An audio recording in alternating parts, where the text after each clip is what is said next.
لە شاری کەرکووک یەکێک لە فستیڤالەکانی یاخود سێهەمین فستیڤاڵی شانۆ کارەکانی بەڕێوەچوو کە تێیدا نزیکەی دا شانۆ لەسەر شانۆکان و هەروها لەسەر شەقامیش نمایشکران.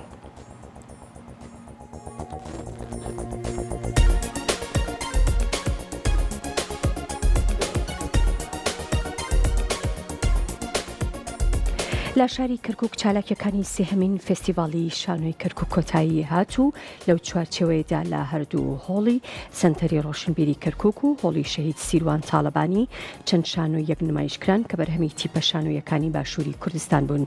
لە ڕۆژانی فستیڤاڵیش 20 شانۆ لە نێو هۆڵ و لە سەر شەقامیش نمایشکران و فستیڤاڵەکە لەلایەن وەزارەتی ڕۆشنبیری و لاوانی حکوومەتی هەرێمی کوردستانەوە سازکرا بوو.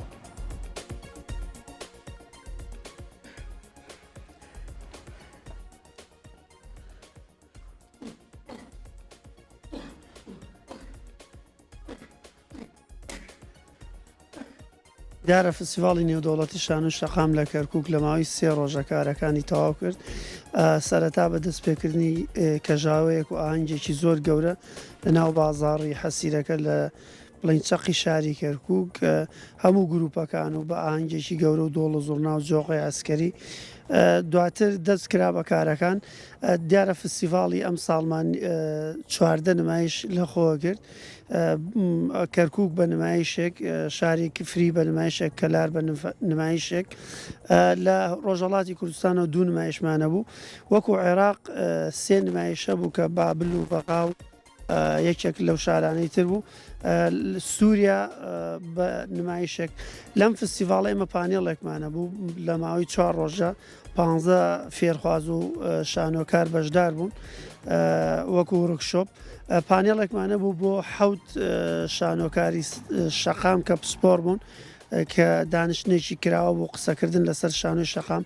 2 کتێبمان هەبوو وەکو چاپ، کتێبێکیان لەسەر شانۆی بڵین کۆمیدیا کە نووسینی دکتۆر کەریم خەنجەرە کە لە شاری بەغاوە ئامادەی بوو، واژووی لەسەر کرا لە ناو فستیڤاڵ. کتێبێکی ترمان لەلایەن دکتۆر کەیفیەوە لە شاری کۆیەوە واژووی لەسەر کرا و دابەش کرا. دیارە نمایشەکان زۆربیان بەگشتی لە ناو شاری کەرکووک بوون، بۆ منەگەڕەکەەکانی وەکو باخچەی بەردەم نەخۆشخانەی ئازادی، هەردوو مۆڵە گەورەکەی ناو شاری کەرکووک. ئێمە نمایشمان لە قەرەنجیر ئەم ساڵ بۆ قەزا و ناحیەکان نمایشمان لە قەرەنجیر هەبوو. بە کۆتایی لە کۆتایی فستیڤاڵە ئەو گروپە و ئەو شارانی کە خەڵاتیان برد کە سێ خەڵات بۆ ڕۆژهەڵاتی کوردستان کە شاری بۆکان بردی، خەڵاتێک بۆ عێراق کە باشترین نمایش بوو، خەڵاتێکیش بۆ شاری کفری کە باشترین بیرۆکە بوو.